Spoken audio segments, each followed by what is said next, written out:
So in this video we'll continue with the chapter direct and inverse variation. तो direct variation हम लोग क्या देखे थे कि जैसे ऐसे बॉक्स बनाते थे x एंड y कि अगर ऊपर का क्वांटिटी बढ़ता है तो नीचे का क्वांटिटी भी बढ़ेगा. सपोज ये है क्वांटिटी ऑफ वीट और ये है रुपीज़.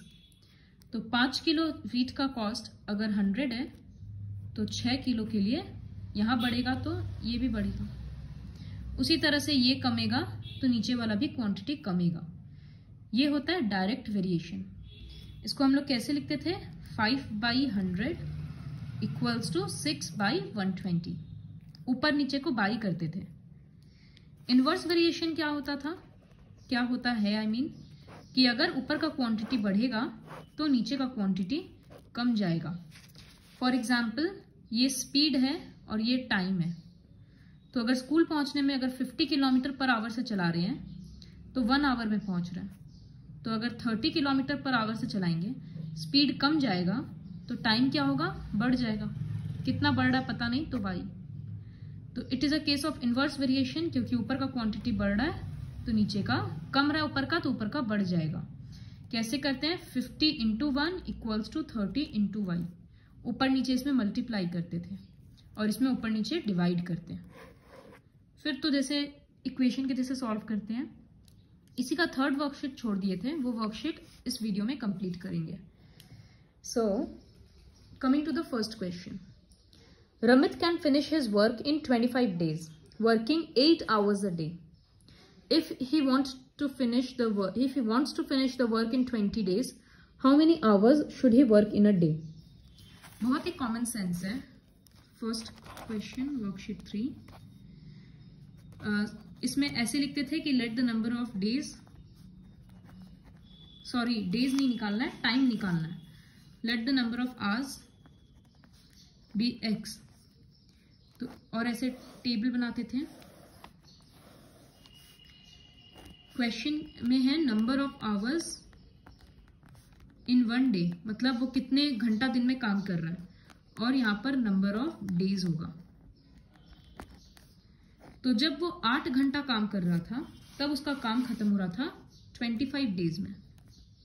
अब उसको काम खत्म करना है 20 दिन में. टाइम कम है उसके पास तो वो डेली ज्यादा काम करेगा तो ये क्वांटिटी बढ़ जाएगा. तो नीचे का क्वांटिटी कम हो रहा है, ऊपर का क्वांटिटी बढ़ जा रहा है. तो this is a case of inverse variation.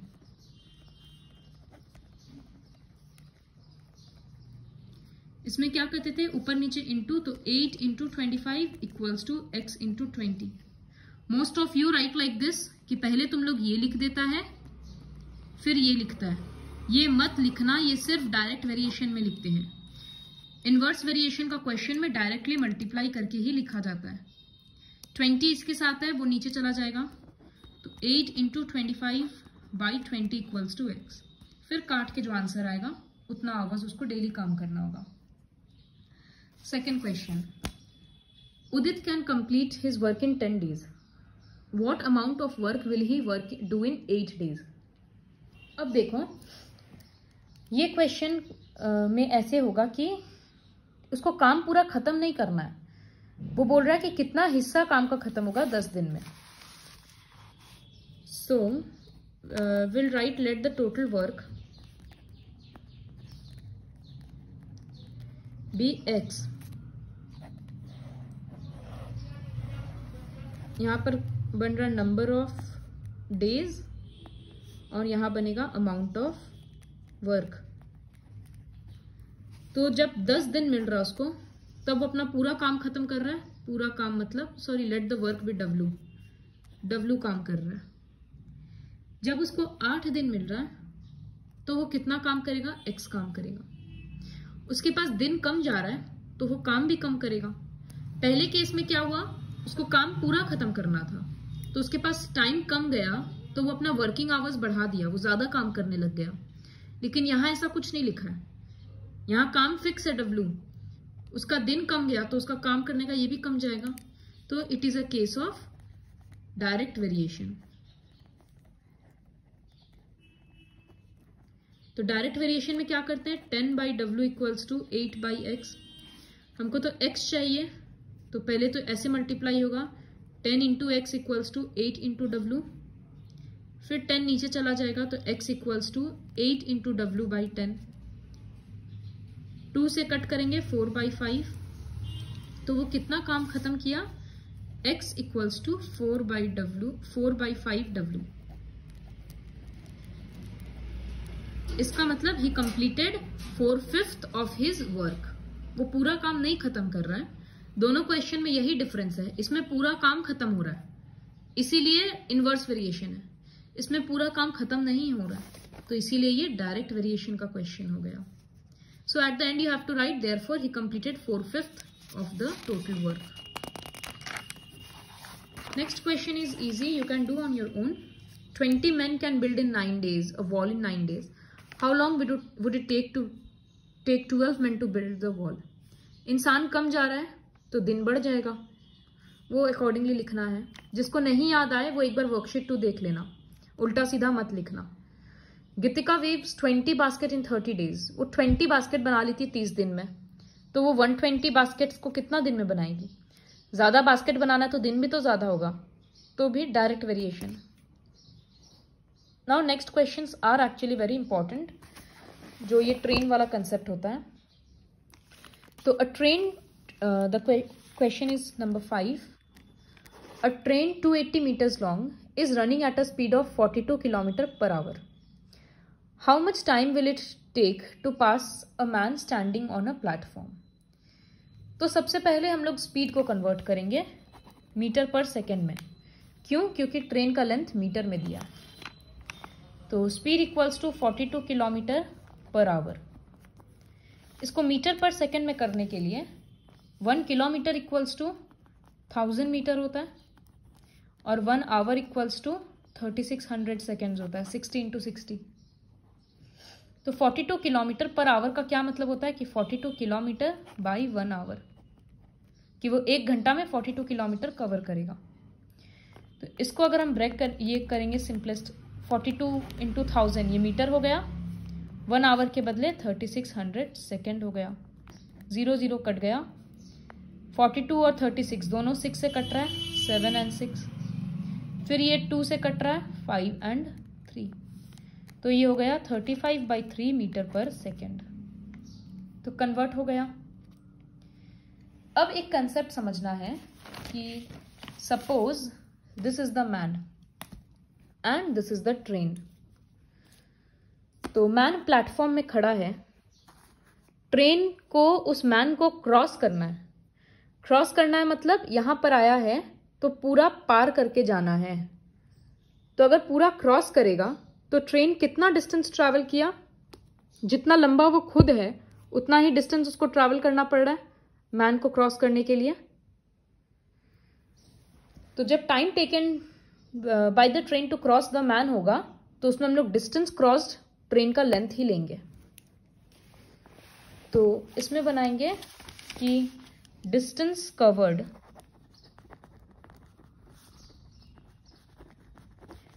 To cross the man equals to length of the train खुद ही होगा, मतलब 280 metre. Let time taken be x। तो अब जब टेबल बनाएंगे वो स्पीड का टेबल नहीं होगा, distance in metre by time in seconds. तो ये हमेशा याद रखना होगा कि स्पीड से कैसे हम लोग कर सकते हैं। इसका मतलब क्या है, 35/3 मीटर वो 1 सेकेंड में ट्रैवल कर रहा है। तो जब टाइम 1 है तो डिस्टेंस है 35/3। उसी तरह से उसको भी कितना डिस्टेंस कवर करना है, 280। तो टाइम क्या है, x। ज्यादा डिस्टेंस कवर करना है तो ज्यादा टाइम लगेगा, दोनों क्वांटिटी बढ़ रहा है, तो it is a case of direct variation. Direct variation में क्या कर रहे थे, ऊपर नीचे बाई, तो 35/3 बाई 1 इक्वल्स टू 280/x। ये 1 का कोई वैल्यू नहीं है तो I will write 33/3 equals to 280/x। फिर तुम लोगों का आंसर आ जाएगा, x ऊपर जाएगा ऐसे और ये फिर 35 नीचे आएगा। तो उतना सेकंड लगेगा ट्रेन को क्रॉस करने में। और क्वेश्चंस करेंगे तो समझ में आते जाएगा। Now suppose I'm starting with question 7. So 7th question is, a train 150 meter long is running at 72 km per hour. It crosses a bridge in 13 seconds. Find the length of the bridge. तो ये कैसे होगा? इसमें भी पहले तो speed दिया हुआ है जिसको हम लोग कन्वर्ट कर लेंगे मीटर पर सेकेंड में. अच्छा नहीं रुको, ये वाला क्वेश्चन.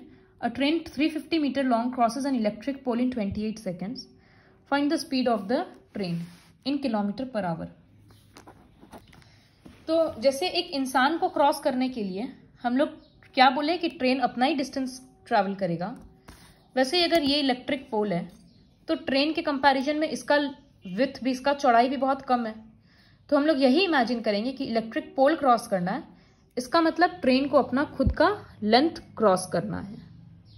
तो मैन और पोल दोनों के केस में सेम कंसेप्ट होता है.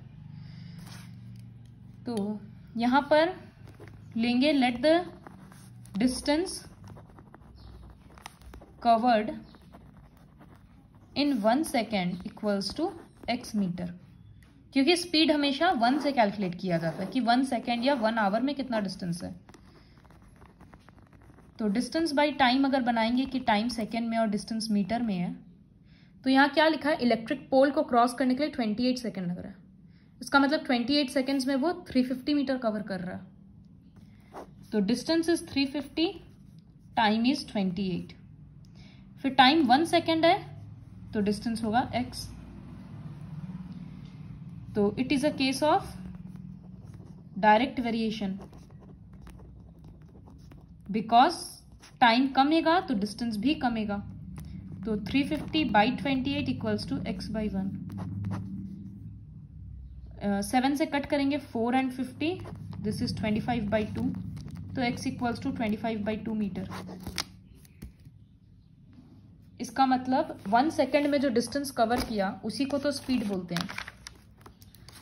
सो therefore speed equals to 25 by 2 metre per second. देखो यहां पर हम लिखे थे कि डिस्टेंस आया 25 बाई 2 मीटर, लेकिन उसी को हम स्पीड क्यों बोल दिए, क्योंकि 1 सेकेंड में जो डिस्टेंस कवर होता है उसी को स्पीड बोलते हैं. जिससे कि हम बताए थे 1 आवर में जो कवर हो रहा है उसी को स्पीड बोल रहे हैं. तो जब 1 सेकेंड में वो 25 बाई 2 मीटर कवर कर रहा है, इसका मतलब ट्रेन का स्पीड ही है 25 बाई 2 मीटर पर सेकेंड. लेकिन क्वेश्चन में है कि किलोमीटर पर आवर में कन्वर्ट करना. तो जैसे हम लोग किलोमीटर पर आवर को मीटर पर सेकेंड में करने के लिए क्या मल्टीप्लाई किए थे, 1000 बाई 3600. तो यहाँ मीटर पर सेकेंड को किलोमीटर पर आवर में उल्टा करने के लिए हम लोग उल्टा नंबर मल्टीप्लाई करेंगे. 3600 बाई 1000. 0 0 कट गया, 5 से कट रहा है 5 एंड 2, तो ये आ गया 5 into 9 45 kilometre per hour. So please try to understand these questions कि अगर एक पोल या फिर एक इंसान को अगर ट्रेन क्रॉस करता है, इसका मतलब ट्रेन अपना खुद का लेंथ ट्रैवल कर रहा है. इसको कॉपी में लिखने के बाद 2 बार देखो तभी अच्छे से समझ में आएगा. अब क्वेश्चन नंबर 7. क्वेश्चन है कि ट्रेन का लेंथ दे दिया 150 मीटर, उसका स्पीड दे दिया 72 किलोमीटर पर आवर. तो 72 किलोमीटर पर आवर इसको पहले मीटर पर सेकेंड में करेंगे तो 1000 बाई 3600, 36 2 जा, तो ये 20 मीटर पर सेकेंड आ गया स्पीड. इसका मतलब क्या है, जब डिस्टेंस टाइम का टेबल बनाएंगे कि 1 सेकेंड में 20 मीटर. अब ट्रेन क्या कर रहा है एक्चुअली, वो एक ब्रिज क्रॉस कर रहा है. Suppose this is the bridge, तो वो ब्रिज क्रॉस कर रहा है 13 सेकेंड्स में.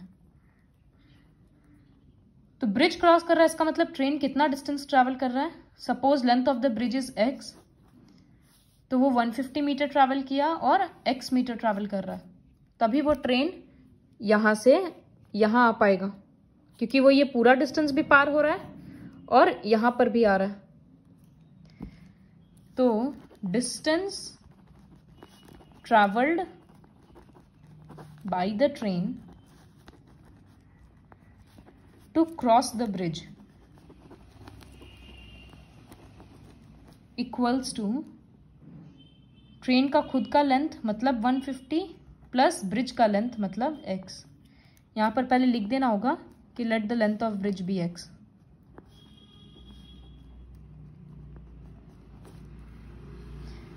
तो अब जब टेबल बनाएंगे,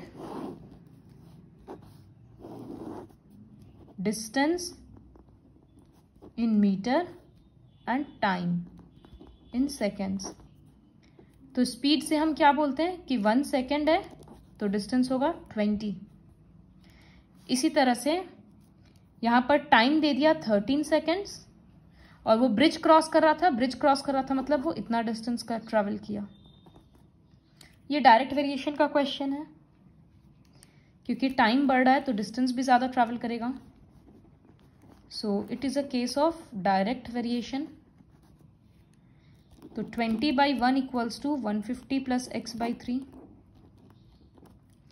तो इसमें क्या करेंगे, क्रॉस मल्टीप्लाई करेंगे तो 3 इंटू 20 60, 1 का वैल्यू तो ऐसे ही रहेगा। x 150 को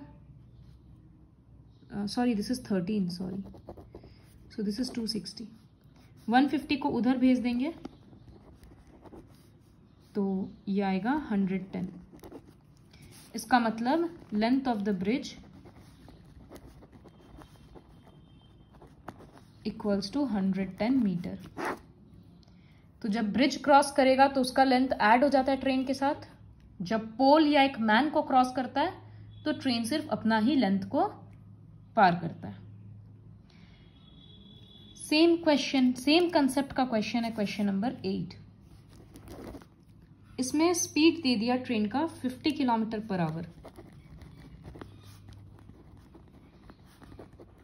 तो पहले इसको कन्वर्ट करेंगे तो 50 इंटू 1000/3600, 00 कट गया, 2 से काटेंगे 25/18, देन अगेन इसको काट सकते हैं 5/9, तो ये आया 125/9 मीटर पर सेकेंड। इसका मतलब 1 सेकेंड में 125/9 मीटर वो कवर कर रहा है। इस क्वेश्चन में ट्रेन क्या कर रहा है, एक प्लेटफॉर्म पार कर रहा है। तो इसमें डिस्टेंस कवर्ड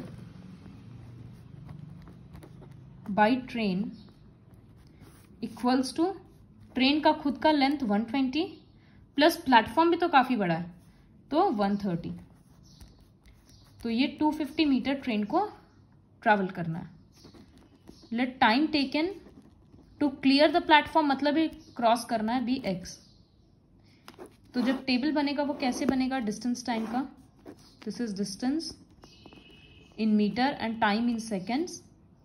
सो स्पीड से पहले तो लिखते हैं कि जब टाइम 1 सेकेंड होगा तो डिस्टेंस 125/9 होगा। फिर जब टाइम 250, डिस्टेंस 250 मीटर होगा तो टाइम x होगा। ऐसे करके करना होगा। तो यहां से जो x का वैल्यू आएगा उतना ही टाइम ट्रेन को लगेगा प्लेटफॉर्म को क्लियर करने में। फिर एक क्वेश्चन है, find the, so this question you have to do on your own. Question number 10, एक ट्रेन का लेंथ दे दिया और प्लेटफॉर्म क्लियर करना है, तो दोनों डिस्टेंस ऐड करेंगे और टाइम को x ले लेंगे और स्पीड को पहले कन्वर्ट करेंगे तो उससे 1 सेकेंड का मीटर मिल जाएगा। ऐसे करके ये दिस क्वेश्चन होगा। ये लास्ट क्वेश्चन है question number 9, which is a train, 1 minute.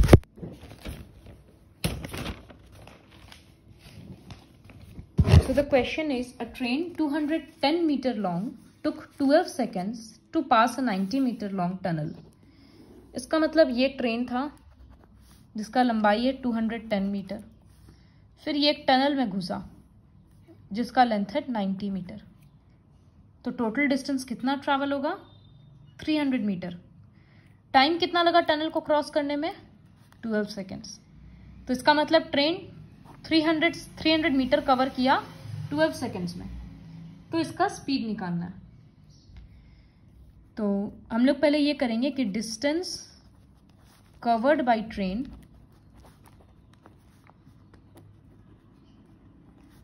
in 13 seconds equals to 210 plus 90 metre 300 metre. फिर जब हम लोग इसका टेबल बनाएंगे, डिस्टेंस बाय टाइम का, तो जब डिस्टेंस 300 था तो ट्रेन को क्रॉस करने में टाइम लगा 12 सेकेंड। जब डिस्टेंस x है तो ट्रेन को टाइम सपोज 1 सेकेंड के लिए ट्रेन x डिस्टेंस कवर कर रहा है। Let the distance travelled in 1 second equals to x metre. जब जब हम लोग को स्पीड निकालना होता है तो हम लोग अपने मन से ले लेते हैं कि 1 मीटर वाला कोई 1 सेकेंड लेना हमको टाइम पे। It is a case of लिख लेना डायरेक्ट वेरिएशन। तो क्या होगा, 300/12 इक्वल्स टू x/1। 1 का वैल्यू नहीं है, इसको कट करेंगे, 300 को 3 से कट कर रहे हैं, 100/4 फिर 25, तो x इक्वल्स टू 25 आ गया। Therefore distance covered in 1 second equals to 25 meter, which implies speed equals to 25 meter per second, क्योंकि 1 सेकेंड वाले को ही स्पीड बोल देते हैं। यहाँ पर बोला नहीं है किलोमीटर पर आवर में कन्वर्ट करने, तो हम लोग ऐसे ही छोड़ सकते हैं। So this is the question.